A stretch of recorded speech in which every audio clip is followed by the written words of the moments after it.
Yeah. Okay. Right, Ameera, what an absolute honor and pleasure for me to have you as my first guest for Continental Conversations with SWAA. I'm absolutely blown away that it is you, because you were with me on one of the first conversations we had last year when we actually started. So welcome and congratulations on your book launch yesterday. I was very much part of watching you with all the celebrities from Nigeria, and I especially dressed up for the event. So I felt like I was quite part of it. But really, congratulations. I mean, you just unbelievable what you have achieved in 10 years. We've been working together at SWAA for the past year, and you never cease to amaze me. You are just, you come up with new ideas. Every time I think, well, you know, you can't get any better, then something else happens. So let's dig right deep into it. Why did you wait 10 years before you started writing your book? So before I answer your question, Celeste, I just want to say a big thank you for having me. It's such an honor to be your first guest, and I'm super, super thankful to be here. Thank you. So to answer your question, why did I take 10 years? I really wanted to be coming from a place of experience. Yeah. I wanted coming from an authentic place. I didn't want to just write something that's fiction. Yeah. To be honest, I never even had the plan that 10 years down the line I would be writing a book. It just worked out because I was journaling as a form of therapy over the 10 years. So when I decided that I was going to write a book, I had, you know, all my journals to fall back on. The key thing for me, or I think the key push factor, was COVID-19.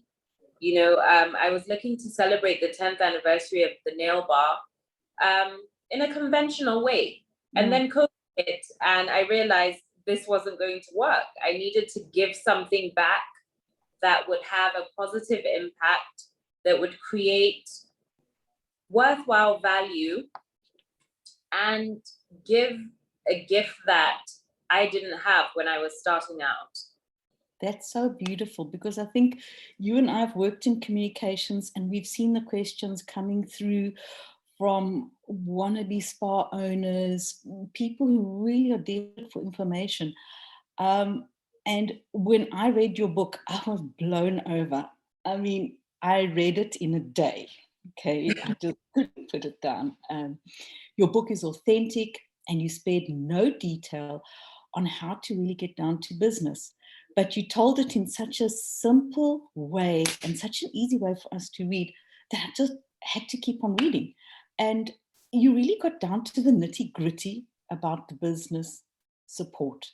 You have tackled things that a lot of people have not spoken about. Yes, we can find blogs, but you've really categorized it into such a way that if you get your book, you can basically start running your own beauty business. So tell us, why did you feel the need to write this book? So I think I'll take that that question from two angles. The first being, you know, just the way I was raised. I was always raised to give 110% in anything I'm doing.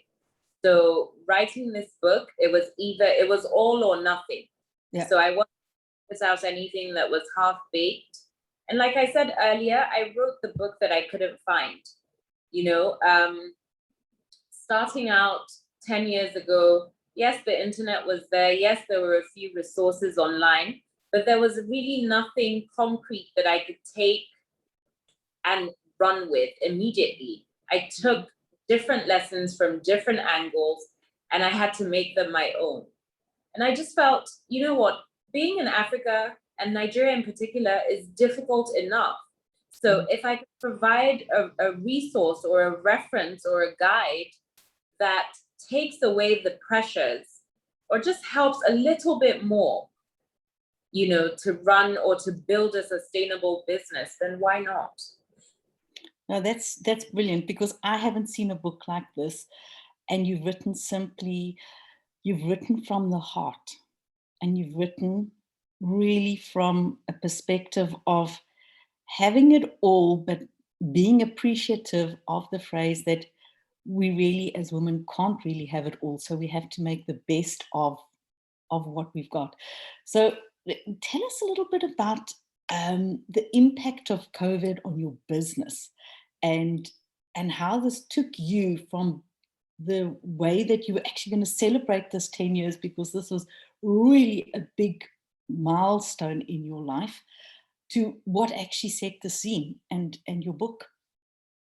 So when COVID hit, I had a 2-month-old newborn, and I was a bag of nerves. I had no idea what was coming.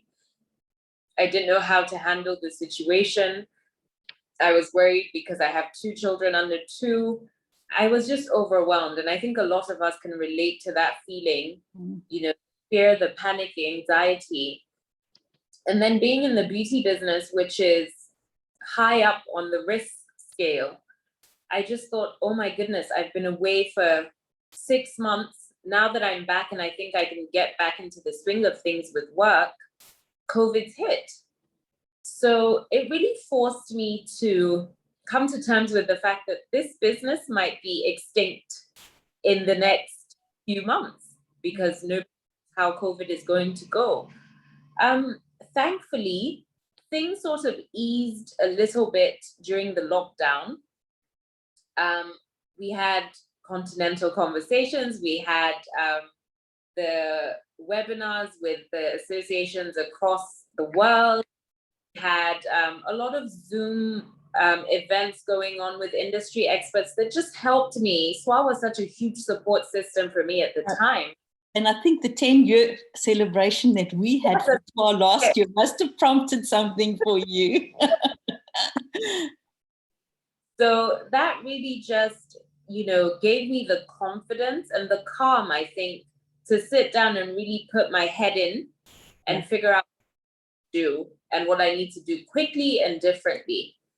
So with putting in COVID protocols, I was able to leverage on technology in getting my business to work smarter. So even in terms of a financial performance, I think I did better in the COVID year than I'd done over time. Simply because in the Nigerian climate, it was very difficult to work by appointment. Yeah. So it was a high walk-in business at the time. And when COVID came in, I was working shorter hours, fewer days once our lockdown was lifted. And it was strictly by appointment. So it allowed me to track better. It allowed me to plan better. And there was no more waste.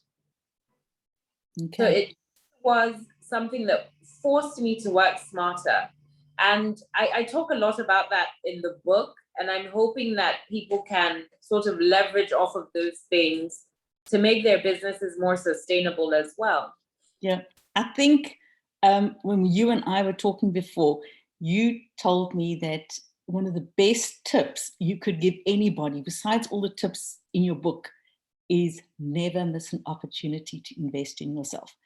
Elaborate a little bit about that, because I think COVID taught all of us to invest in ourselves, but you have a really great story to expand on that one. So let's hear.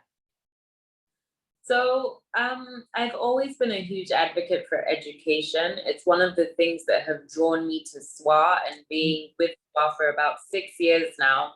It's that passion to give back to fellow industry enthusiasts and experts. I currently, I'm taking a course looking to become a medical esthetician as opposed to just an esthetician that I am at the moment. I've taken so many short courses, not just in beauty, but also with business schools. And what I've learned is that none of my staff can hold me to ransom as a result of how much knowledge I've acted in myself. That's also helped my staff to stick around even longer because they see the value that I add to them. Yeah. A lot of people feel like they can get away with getting that one qualification and that's it. But being part of an association like SWAA has helped me see the bigger picture. Yes. I have access to industry journals. I'm constantly reading about things that are happening in other parts of the world. It's broadened my view. If that makes any sense. So it really is important to prioritize yourself, prioritize not only in the aspect of even educating yourself in terms of your business, but also in terms of who you are as a person. You need to know what works for you as your self-care. You need to know when to press pause. You need to know when to say stop completely. And you need to know when it's time to get up and keep it moving. Great, I like that.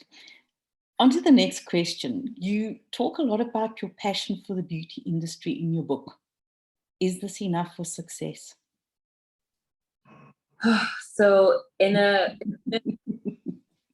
Nigeria, and I have to contextualize it because it's a very different terrain. It's a very unique terrain. If you don't have passion, you will burn out like that. Yep. So important. And I think in everything that we do, wherever we may be located, you have to stand for something. That is you to, break the boundaries, break the barriers, and sort of take whatever your message is or your vision is to the next level. So passion is so key. And armed with the right education, there are no limits to what you can achieve. No, that's fantastic. I remember having a director once that had on the top of his table, don't come with problems, come with solutions. And you have made your book a solutions-based business book for the beauty business. Explain to me why in your whole way of doing things, solutions was an important part of your success as a business owner in the beauty business. I mean, from the get-go, even starting up the nail bar was to provide a solution. There was a huge gap in the market. There was no nail spa in Abuja, which is my city at the time. And the solution I was providing was professional grade, global standard services in the heart of the country's capital. A lot of businesses cannot grow because of the problems that they face. I find that there's a cap as to how far you can go in the beauty industry, even here. And that's because we spend a lot of time complaining about what's not working, as opposed to analyzing critically and coming up with solutions to solve those complaints. So what I did was, yes, I know the problems, but can we change our perspective to focus on the possible solutions? I feel my possible solutions are, and I'm not sure that they will work for everyone, but I think that it's a great catalyst for the conversation of being solution focused to kick off. I think that's very important. And all your solutions, do you actually come up with the solutions yourself, or do you actually go to people who can give you a solution? For the most part, I come up with solutions myself. However, they are informed by all the advisors and people that I have in my life around me. It's impossible to be successful at anything by yourself. It takes a village. Yeah, exactly. So yesterday, there were two people that were core focus for me in your book launch. The one is your grandmother, and the one was your mom. And just touch a little bit on the support you've had from these two phenomenal women. So my grandmother, I would say she's possibly even the foundation of my interest in beauty.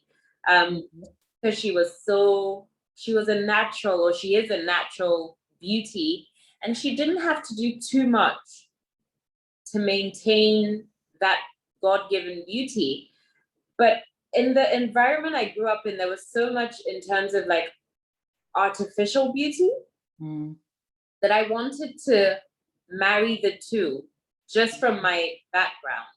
From a heritage point of view, putting it together. I love that. Yeah. That is beautiful. That is very that's very African as well, to really look at the matriarch of the family. So that's beautiful. And your mom? My mom. So she's a corporate governance guru. She's a lawyer. She's, I think that's where I get all my structure, my discipline, and all of that from.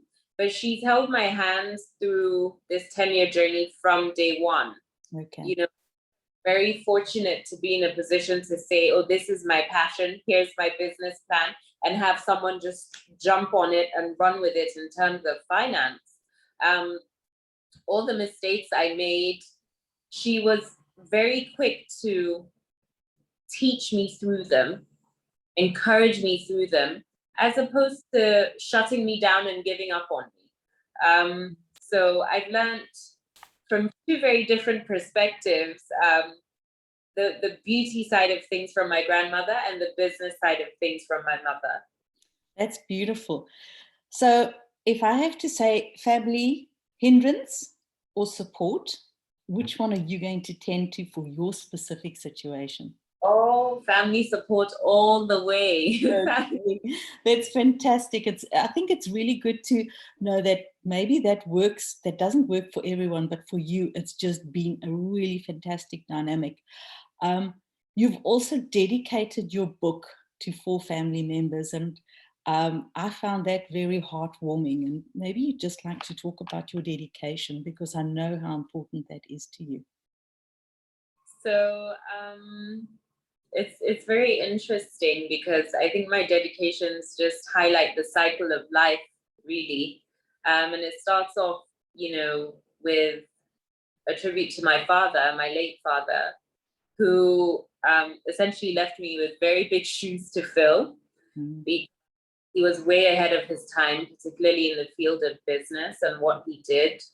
And he was a really, really, innovative and original and authentic entrepreneur. And I think that's where I get a bit of my drive from. And I'm proud of this book. And to also a very close cousin of mine. It wasn't until his passing that I discovered the spa and wellness industry from a perspective of self-care. It was a very traumatic experience for me, because it was my first experience of loss. I think you write about him in your book, if I'm not mistaken. You do actually make mention of that. Yeah, that was a particularly touching scene. Yeah, sorry for interrupting. So I guess from the trauma and the tragedy, I was able to find my calling. Was just, how do I make other people feel as good as I felt every time I had the opportunity in the midst of grieving to have spa and wellness treatments. And I've gone full circle to my children, who are just starting out in life, and have just given me a sense of purpose. And really just, I think my greatest goal is just to be a mum that they can be proud of. That's beautiful. When you talk about full circle, I hear that energy goes full circle as well. So that is a beautiful way of explaining. I want you to just dig a little bit deeper into your journey with SWAA, the Spa and Wellness Association of Africa. You've been with SWAA for a long time now. I think it's 5 years, or 6, yeah. 6, yeah. So just tell us a little bit about your journey, and what made you join SWAA? Why was it your association of choice? So I'm big on passion. I'm big on having a heart. Yes. I'm big on giving back. I'm big on education. I'm big on regulation. Yes.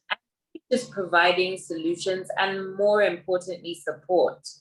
So when I came across Elaine and SWAA, it was like a match made in heaven. I thought, oh my goodness, this is all the things that I've been looking for. Why wouldn't I want to be part of something so phenomenal? And that really is, my core reason. SWAA has a heart. SWAA is passionate. SWAA is big on education, regulation, support, and solutions. That's fantastic. I can only just second what you have to say, but you've got a special contribution to make to SWAA today, and I'm quite overwhelmed. Your DNA is volunteering. Your DNA is giving back. And what are you going to give back besides giving all this wonderful knowledge that you've given us in your book? You going one step further, and I think it's one of the first really phenomenal give backs that we at the association are going to be so proud of for years to come. Would you just like to tell us what you're going to do? So as I said, I'm so keen on, giving back to the society, particularly the beauty industry in Africa at the moment is really going through it. And I just feel like with the proceeds from this book, the least I can do is give a percentage to SWAA from the sales of this book to further push on education, on support for our industry members. So yes, I will be giving a percentage of sales from the book to SWAA to enable this happen successfully. Oh wow, that's absolutely beautiful. Thank you. And you'll be providing us with a voucher number that our members can actually put the voucher number in when they apply for the sale of their book, and then it directly comes through. Oh, Ameera, I just know that our board is going to be super excited about this, and I think that this is the one thing that makes you the successful person you are. You're not scared to get your hands dirty. You're not scared to get stuck in. I mean, you have an Instagram following of note. You have your own Instagram series. I mean, I was fascinated how gorgeous you always looked, and presenting exactly being a mom, being a business owner, and just you are authentic. And it's just wonderful to see that the abundance that you have got, you give back. So really, on behalf of SWAA, thank you very much for actually giving back. And I want to ask you, if you have to really think about balance, which is something I read recently. We all want to have it all, and really in today's life we don't all have it all. We'd like to think that we have it all. When you think about your future, when you think about your kids, when you think about your business, what is the one thing that keeps you awake at night? I think the one thing is just hoping and praying that I gave it my best. I'm always asking myself, oh, did I do well enough? How can I be better? How can I improve on this? It's very difficult juggling the many hats that we do as women. Yes. And I recall growing up always reading articles or interviews with women, and they would say, oh, do you really have it all? And they'll be like, oh, yes, I do have it all. And I've grown up now and I'm thinking, you lied to us, Exactly. Exactly. something to give. And I think it's, very unhealthy to have these expectations, rather than encouraging women to sort of work at their pace, do the best that they can with what they have, as opposed to trying to be somebody else. So my question is always, Ameera, did you do well today? Could you have done better? How can you do better? I think that's such sound advice, and I think that's something that so many of us can take back and just remember that you can have it, but having it all, I don't think that there really is something that you can have it all. I mean, there's always room for improvement, as my late dad would actually say. So where to from now? I mean, you've run a successful business for 10 years. You've got 2 beautiful kids. You've got an Instagram a series that you run. You've now done your book. You're a director of SWAA for the communications department. Where to now? Honestly, like I said, I really just want to keep on improving and doing better. So where I'm at now, I still feel like I can do more. I still feel like I can be doing better. And that is my goal, is to keep striving. Oh, well, that's fantastic. Well, Ameera, where can we buy your book? So the full set book is available on Amazon.com. It's Yes. available ebook and also on paperback. Okay. Well, thank you very much. And I know you're a really busy lady. And I just have to tell you that it's been an honor to speak to you. I hope that one day you and I get to meet in person and you can dress me in one of your gorgeous Nigerian gear. That's just what I'm very keen to actually do. Thank you for you, and thank you for your contributions, and thank you for your contributions to the industry as a whole. You are very special, and I've been honored to have you as my guest today, and thank you very much. Thank you so much for having me, Celeste. Thank you. It's my pleasure. You take care and you look after yourself and keep practicing that self-care and keep on growing. We can't wait to see what you're going to do next. Thank you so much. Thank you, Ameera. Bye. Bye-bye. Bye.